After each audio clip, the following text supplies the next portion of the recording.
ನಾನು ಡಾಕ್ಟರ್ ಮಾಲಿನ್. ಇವತ್ತು ನಾವು ಮಾತಾಡೋಣ ಗರ್ಡ್ ಬಗ್ಗೆ. ರಿಫ್ಲೆಕ್ಸ್ ಡಿಸೀಸ್ ನಾವು ಯಾವಾಗಲೂ ಕೇಳ್ತೀವಲ್ಲ, ನಮಗೆ ತೇಗಾಗುತ್ತೆ, ಗ್ಯಾಸ್ಟ್ರಿಕ್ ಆಗ್ತದೆ, ರಿಫ್ಲೆಕ್ಸ್ ಬರ್ತದೆ ಅಂತ. ಅದಕ್ಕೆ ನಾವು ಗರ್ಡ್ ಅಂತ ಹೇಳ್ತೀವಿ. Gastro oesophageal reflux disease. So ಇದು ಹೇಗೆ ಉಂಟಾಗುತ್ತೆ ಅಂತ ನಾವು ತಿಳ್ಕೊಳ್ಳೋಣ ಫಸ್ಟ್. ಸೊ ಈಗ ನಾವು ಗ್ಯಾಸ್ಟ್ರಿಕ್ ಅಂತ ಹೇಳುವಾಗ ಡೆಫಿನೆಟ್ಲಿ ಆ್ಯಸಿಡ್ ಇದು ರೋಲ್ ಇದ್ದದ್ದೇ.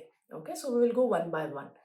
ಸೊ ಫ್ಯಾಕ್ಟರ್ಸ್ ಏನು ಗರ್ಡಿಗೆ ಆರ್ ಆ್ಯಸಿಡ್ ರಿಫ್ಲೆಕ್ಸಿಗೆ, ಹಾರ್ಟ್ ಬರ್ನಿಗೆ? ಫಸ್ಟ್ ಇದೆ ಡಯಟ್ರಿ. ಈಗ ನಾವು ಊಟ ಮಾಡ್ತೀವಿ, ಸೊ ಕೆಲವರಿಗೆ ಗೊತ್ತಾಗೋದಿಲ್ಲ ಏನು ಊಟ ಮಾಡಬೇಕು, ಏನು ಊಟ ಮಾಡಬಾರ್ದಂತ. So dietary factors is very important ಗ್ಯಾಸ್ಟ್ರಿಕ್ಕಿಗೆ. ಸೊ ನಾನು ಹೇಳ್ತೀನಿ ನಿಮಗೆ. ಮತ್ತೆ ಇದೆ ಡಿಲೇಡ್ ಗ್ಯಾಸ್ಟ್ರಿಕ್ ಎಂಪ್ಟಿಂಗ್. ಈಗ ನೀವು ತಿಂದದ್ದು ಎಲ್ಲ ಜೀರ್ಣ ಆಗಬೇಕು, ಆ ಜೀರ್ಣ ಆಗಲಿಲ್ಲದ್ರೆ ಕೂಡ ನಿಮಗೆ ರಿಫ್ಲೆಕ್ಸಸ್ ಬರ್ಬೋದು. ಮತ್ತೆ ಇದೆ ಡಿಫೆಕ್ಟಿವ್ ಈಸೋಫೇಜಲ್ ವೇವ್. ನಾವು ಈಗ ಏನು ಊಟ ಮಾಡ್ತೀವಿ ಅದು ನಮ್ಮ ಈಸೋಫೇಗಸ್ಸಿಂದ ಒಳಗಡೆ ಹೋಗಬೇಕು. ಓಕೆ, ಹೊಟ್ಟೆಗೆ ಹೋಗಬೇಕು. ಸೊ ಇದು ಈಸೋಫೇಗಸ್ ನಮ್ಮ ಫುಡ್ ಪೈಪ್ ಅಂತ ಹೇಳ್ತೀವಲ್ಲ, ಅದರಲ್ಲೇ ಡಿಫೆಕ್ಟ್ ಇದ್ದರೆ ಮತ್ತೆ ಅಲ್ಲಿ ಕೂಡ ನಿಮಗೆ ರಿಫ್ಲೆಕ್ಸ್ ಕಾಣಬಹುದು. ಮತ್ತೆ ಇಂಟ್ರಾ ಆಬ್ಡಮಿನಲ್ ಪ್ರೆಷರ್ ಇನ್ಕ್ರೀಸ್. ಈಗ ಇಂಟ್ರಾ ಆಬ್ಡಮಿನಲ್ ಅಂತ ನಾವು ಹೇಳುವಾಗ ನಮ್ಮ ಹೊಟ್ಟೆಯಲ್ಲಿ ಯಾವಾಗಾದರೂ ಪ್ರೆಷರ್ ಇರುವಾಗ, ಗ್ಯಾಸ್ ಇರಲಿ, ಬ್ಲೋಟಿಂಗ್ ಇರಲಿ, ಇಲ್ಲದಿದ್ದರೆ ಫಿಸಿಯಾಲಜಿಕಲ್ ಆದರೆ ಪ್ರೆಗ್ನೆನ್ಸಿ ಇರಲಿ, ಇಲ್ಲದಿದ್ದರೆ ನಾರ್ಮಲ್ ನಮ್ಮದು ಕೆಲವೊಮ್ಮೆ ಹೊಟ್ಟೆಯಲ್ಲಿ ಎಲ್ಲಿ ಕೂಡ ಟ್ಯೂಮರ್ಸ್ ಇರ್ಬೋದು, ಬಲ್ಜಿಂಗ್ ಇರ್ಬೋದು. ಓಕೆ, ಸೊ ಅದು ಕೂಡ ನಮ್ಮ ಗ್ಯಾಸ್ಟ್ರಿಕ್ ಕೂಡ ಇನ್ಕ್ರೀಸ್ ಆಗ್ಬೋದು, ರಿಫ್ಲೆಕ್ಸ್ ಇನ್ಕ್ರೀಸ್ ಆಗ್ಬೋದು. ಸೊ ಅದ್ರ ಬಗ್ಗೆ ನಾವು ಮಾತಾಡೋಣ. ಸೊ ಫಸ್ಟ್ ನಾನು ಹೇಳಿದೆ ಡಯಟ್ರಿ ಫ್ಯಾಕ್ಟರ್ಸ್. ಸೊ ಡಯಟ್ರಿ ಫ್ಯಾಕ್ಟರ್ಸಲ್ಲಿ ಏನು ತಿನ್ನಬೇಕು ಗ್ಯಾಸ್ಟ್ರಿಕ್ ನಮಗೆ ಆಗಬಾರ್ದಂದ್ರೆ, ರಿಫ್ಲೆಕ್ಸ್ ಆಗಬಾರ್ದಂದ್ರೆ, ಫಸ್ಟ್ ನಾವು ಹೈ ಫೈಬರ್ ತೊಗೊಳ್ಬೇಕಲ್ವಾ? ಸೊ ಇದು ಹೈ ಫೈಬರ್ ನಿಮಗೆ ಎಲ್ಲಿಂದ ಬರುತ್ತೆ? ಸೊ ಲೀಫಿ ವೆಜಿಟೇಬಲ್ಸ್, ನಾವು ಸೊಪ್ಪು ಅಂತ ಹೇಳ್ತೀವಲ್ಲ, leafy vegetables is very good. Okay, so ಅದರಲ್ಲಿ ನಿಮಗೆ ಫೈಬರ್ ಚೆನ್ನಾಗಿ ಸಿಗ್ತಾ ಇದೆ. ಈವನ್ ಫ್ರೂಟ್ಸ್ ನಾವು ನೋಡ್ಲಿಕ್ಕೆ, ವೆಜಿಟೇಬಲ್ಸಲ್ಲಿ ಫಸ್ಟ್ ನೋಡೋಣ. ಬೀಟ್ರೂಟ್, ಬೀನ್ಸ್, ಕ್ಯಾರೆಟ್, ಇದೆಲ್ಲ ನಮಗೆ ಹೈ ಫೈಬರ್ ಡಯಟ್ ಅಂತ ನಾವು ಹೇಳ್ತೀವಿ. ರಾಜ್ಮಾ ಇರಲಿ. ಈಗ ಸೆಕೆಂಡ್ ನಾವು ಹೋಗುವಾಗ ನಾವು ಹೇಳ್ತೀವಿ, ಓಕೆ, ಫ್ರೂಟ್ಸ್ ಯಾವ್ದು ತಿನ್ನಬೇಕು?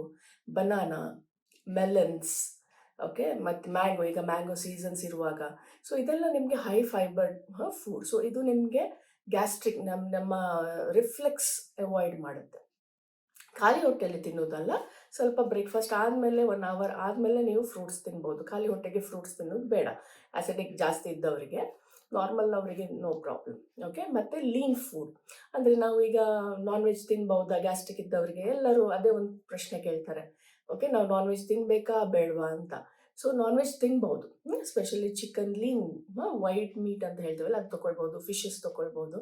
ನೀವು ಯಾವಾಗ ರೆಡ್ ಮೀಟ್ ತೊಗೊಳ್ತೀರಾ, ಓಕೆ, ಸೊ ಅವಾಗ ಏನಾಗ್ತದೆ, ಮೊದಲೇ ನಿಮಗೆ ಜೀರ್ಣದಲ್ಲಿ ತೊಂದರೆ ಇದೆ. ಸೊ ಅದು ಗ್ಯಾಸ್ಟ್ರಿಕ್ ಎಂಪ್ಟಿಂಗಲ್ಲಿ ನಿಮಗೆ ಸ್ವಲ್ಪ ತೊಂದರೆ ಆಗ್ತದೆ, ಯಾಕಂದರೆ it takes 2 to 3 days digest ಆಗಲಿಕ್ಕೆ. ಸೊ ಅವಾಗ ಯಾರಿಗೆ ಹೈ ಗ್ಯಾಸ್ಟ್ರಿಕ್ ಇದೆ ಅವರಿಗೆ ಲೀನ್ ಮೀಟ್ ನಾವು ಸಜೆಸ್ಟ್ ಮಾಡ್ತೀವಿ. ಓಕೆ, ನೀವು ರೆಡ್ ಮೀಟ್ ತೊಗೊಳ್ಳಿ ಅಂತ ನಾವು ಸಜೆಸ್ಟ್ ಮಾಡೋದಿಲ್ಲ.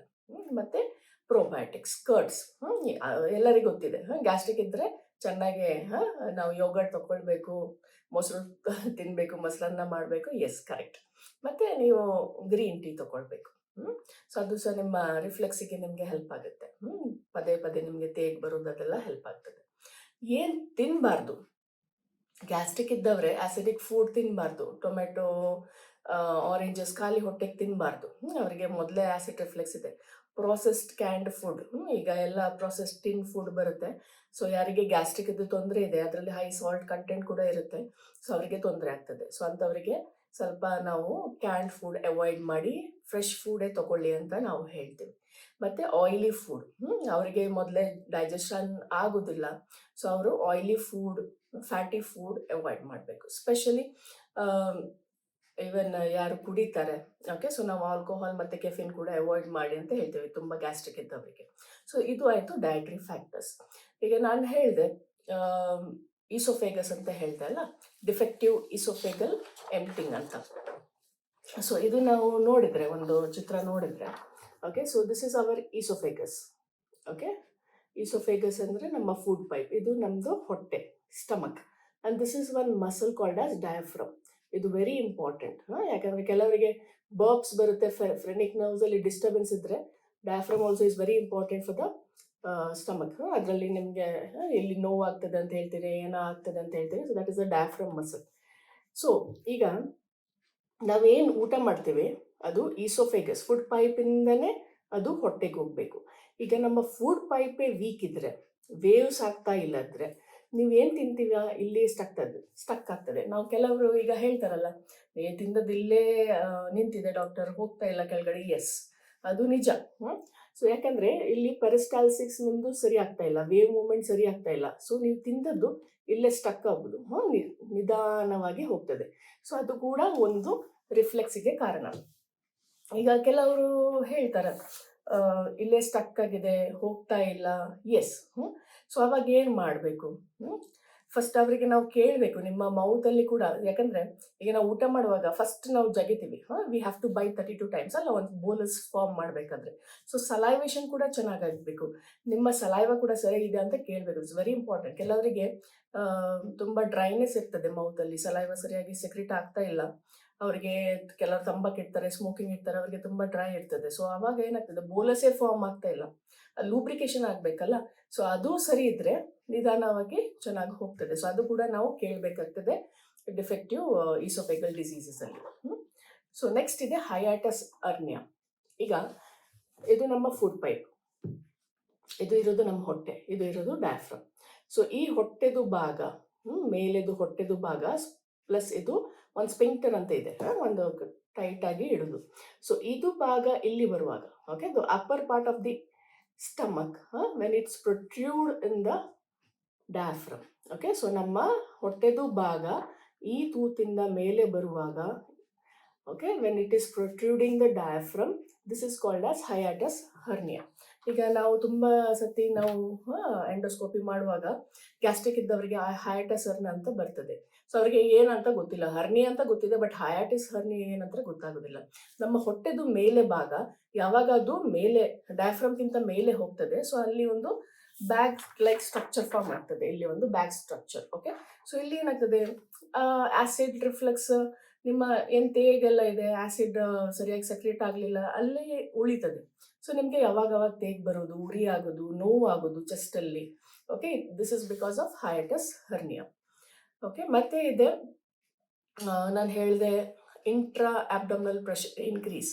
ಸೊ ಪ್ರೆಗ್ನೆನ್ಸಿಯಲ್ಲಿ ಎಲ್ಲರಿಗೆ ಪ್ರಾಬ್ಲಮ್ ಆಗ್ತದೆ, ಯಾಕೆಂದರೆ ನಮ್ಮ ಹೊಟ್ಟೆ ಭಾಗ, ನಮ್ದು ಆಬ್ಡಮೆನ್ ಪುಷ್ ಆಗುತ್ತೆ ಡಯಾಫ್ರಮ್ನ. ಸೊ ನಿಮಗೆ ತೇಗ್ ಬರುತ್ತೆ, ಇದು ನಾರ್ಮಲ್ ಫಿಸಿಯಾಲಜಿಕಲ್. ಓಕೆ, 3rd ಟ್ರೈಮಿಸ್ಟರಲ್ಲಿ ಆಸಿಡ್ ರಿಫ್ಲೆಕ್ಸ್ ಆಗೋದು ಸಹಜ. ಓಕೆ, ಮತ್ತೆ ಕೆಲವರಿಗೆ ಟ್ಯೂಮರ್ಸ್ ಇರ್ಬೋದು ಬಾಡಿಯಲ್ಲಿ, ಅಂದರೆ ಆಬ್ಡಮಿನಲ್ಲಿ ಎಲ್ಲಿ ಸಹ ಟ್ಯೂಮರ್ಸ್ ಇರ್ಬೋದು. ಅದು ಮಾಸ್ ಇದ್ದ ಕಾರಣಕ್ಕೆ ಅಲ್ಲಿ ಕೂಡ ನಿಮಗೆ ಪ್ರೆಷರ್ ಇನ್ಕ್ರೀಸ್ ಆಗಿ ಗ್ಯಾಸ್ಟ್ರಿಕ್ ಕೂಡ ಉಂಟಾಗ್ಬೋದು. ಸೊ ಈಗ ನಾನು ಹೇಳಿದೆ ಕಾರಣ ಏನು, ಯಾಕೆ ಗ್ಯಾಸ್ಟ್ರಿಕ್ ಆಗ್ತದೆ. ಸೊ ಮದ್ದು ಏನು, ದಟ್ ಈಸ್ ವೆರಿ ಇಂಪಾರ್ಟೆಂಟ್ ಅಲ್ಲವಾ. So we will see in homeopathic how I treat. So usually gastric ಬಂದವರಿಗೆ, ಉರಿ ಇದ್ದವರಿಗೆ, ರಿಫ್ಲೆಕ್ಸ್ ಇದ್ದವರಿಗೆ ಚಾಯ್ಸ್ ಆಫ್ ಡ್ರಗ್ ಬರ್ನಿಂಗಿಗೆ arsenicum album, phosphorus, nux vomica. Okay, so ಇದು ನಾವು ಟೋಟಾಲಿಟಿ ನೋಡ್ತೀವಿ, ಯಾವ ಕ್ಯಾಟಗರಿಯಲ್ಲಿ ಬರ್ತಾರೆ, ನಕ್ಸೋಮಿಕನ, ಆರ್ಸೆನಿಕಮ್ ಆಲ್ಬಮ್, ಫಾಸ್ಫರಸ್. ಯಾಕೆಂದರೆ ಜಸ್ಟ್ ಇದು ಅಲ್ಲ, ಯಾಕೆಂದರೆ ಆರ್ಸೆನಿಕಮ್ ಆಲ್ಬಮ್ ಮತ್ತು ಫಾಸ್ಫರಸಲ್ಲಿ ತುಂಬ ಉರಿ ಜಾಸ್ತಿ ಇರುತ್ತೆ. ಓಕೆ, ರೊಬೇನಿಯಾ ಕೂಡ. ಸೊ ಅವರಿಗೆ ನಾವು ಬೇರೆ ಸಿಂಪ್ಟಮ್ಸ್ ಕೂಡ ಏನಿದೆ ಅಂತ ನೋಡಿ ನಾವು ಅದು ಮೆಡಿಸಿನ್ಸ್ ಕೊಡ್ತೀವಿ. ಕೆಲವರಿಗೆ ಫ್ಯಾಟಿ ಫುಡ್ ತಿಂದರೆ ಆಗೋದಿಲ್ಲ ಅಂತ ಹೇಳ್ತಾರೆ. ನಾನು ಸ್ವಲ್ಪ ಫ್ಯಾಟಿ ಫಂಕ್ಷನಿಗೆ ಹೋದೆ, ಇದು ತಿಂದ ಮೇಲೆ ಜಾಸ್ತಿ ಆಯಿತು, ಇಂಡೈಜೆಷನ್ ಅಂತ ಹೇಳ್ತಾರೆ. ಸೊ ಇಂಥವರಿಗೆ ನಾವು ಪಾಲ್ಸಟಿಲ ಆ್ಯಂಟಿಕ್ರೋಟ್ ಕೊಡ್ತೀವಿ, ಈವನ್ ಚಲಿಡೋನಿಯಮ್ ಚೈನಾ ಕೊಡ್ತೀವಿ. ಇದೆಲ್ಲ ಬ್ಲೋಟಿಂಗಿಗೆ ತುಂಬ ಹೆಲ್ಪ್ ಆಗ್ತದೆ, ಲೈಕೋಪೋಡಿಯಮ್ಸ್. ಓಕೆ, ಇದೆಲ್ಲ ಮೆಡಿಕೇಶನ್ ಹೋಮಿಯೋಪತಿಕಲ್ಲಿ. ಕೆಲವರಿಗೆ ಏನಾಗ್ತದೆ, ಏನು ತಿಂದರೆ ಬ್ಲೋಟಿಂಗೆ. ಓಕೆ, ಅಂದರೆ ಅದು ಏನಾಗುತ್ತೆ ಅಂದರೆ ಡಿಫೆಕ್ಟಿವ್ ಗ್ಯಾಸ್ಟ್ರಿಕ್ ಎಂಪ್ಟಿಂಗ್ ಅಂತ ಹೇಳ್ತೀವಿ, ಇಂಡೈಜೆಷನ್ ಅಂತ ಹೇಳ್ತೀವಲ್ಲ, ಡಿಫೆಕ್ಟಿವ್ ಗ್ಯಾಸ್ಟ್ರಿಕ್ ಎಂಪ್ಟಿಂಗ್. ಇಲ್ಲಿ ಏನಾಗ್ತದೆ ಅಂದರೆ ಡಿಫೆಕ್ಟಿವ್ ಗ್ಯಾಸ್ಟ್ರಿಕ್ ಎಂಪ್ಟಿಂಗಲ್ಲಿ ನಾವೇನು ತಿಂತೀವಲ್ಲ ಅದು ಜೀರ್ಣ ಆಗೋದಿಲ್ಲ, ಅಂದರೆ ಹೊಟ್ಟೆ ಒಳಗಡೆ ಅದು ಅಲ್ಲೇ ಉಳಿತದೆ, ಸ್ಟಾಸಿಸ್ ಆಗಿ ಉಳಿತದೆ. ಸೊ ಅಂಥವರಿಗೆ ಯಾವಾಗಲೂ ನೋಡಿದ್ರೆ ಹೊಟ್ಟೆ ಫುಲ್ಲೇ. ಓಕೆ, ಸ್ವಲ್ಪ ತಿಂದರೆ ಹೊಟ್ಟೆ ಫುಲ್, ಯಾಕಂದರೆ ಅದು ಗ್ಯಾಸ್ಟ್ರಿಕ್ ಎಂಪ್ಟಿಂಗ್ ಸರಿ ಟೈಮಿಗೆ ಆಗ್ತಾ ಇಲ್ಲ. ಸೊ ಇದು ಕೂಡ ಒಂದು ಕಾರಣ. ಓಕೆ, ಸೊ ಅಂಥವರಿಗೆ ನಾವು ಯೂಶ್ವಲಿ ಚಲಿಡೋನಿಯಂ ಕೊಡ್ತೀವಿ. ಓಕೆ, ಲಿವರ್ ಟಾನಿಕ್ಸ್ ಕೊಡ್ಬೋದು. ಮತ್ತು ಅದ್ರ ಕಾರ್ಬೋವೇಜ್ ವಿತ್ ಮ್ಯಾಗ್ನೀಷಿಯಮ್ ಫಾಸ್ ಕೊಡುವಾಗ ಅದು ತುಂಬ ಹೆಲ್ಪ್ ಆಗ್ತದೆ ಅವರಿಗೆ. ಗ್ಯಾಸ್ ಏನಿದ್ರೆ, ಎಂಪ್ಟಿಂಗ್ ಏನಿದ್ರೆ ಅದೆಲ್ಲ ಕ್ಲಿಯರ್ ಆಗ್ತದೆ. ಓಕೆ, ಸೊ ಗ್ಯಾಸ್ಟ್ರಿಕಿಂದ ಎಂಪ್ಟಿಗಾಗಿ ಅದು ಬೌಲ್ಸಿಗೆ ಹೋಗಬೇಕು, ಮೋಷನ್ ಕೂಡ ಸರಿ ಆಗಬೇಕು, ಆವಾಗ ಅವರಿಗೆ ರಿಲೀಫ್ ಆಗ್ತದೆ. So this is all about homeopathic medication and GERD. So ಎಲ್ಲರಿಗೆ ಗರ್ಡ್ ಆಗಿದೆ. Okay, everyone has experienced acid refluxes. So ಈಗ ನಿಮಗೆ ಯಾವ ಕಾರಣಕ್ಕೆ ಆಸಿಡ್ ಬರ್ತದೆ ಅಂತ ಈಗ ಗೊತ್ತಾಯ್ತಲ್ವಾ? ಧನ್ಯವಾದ.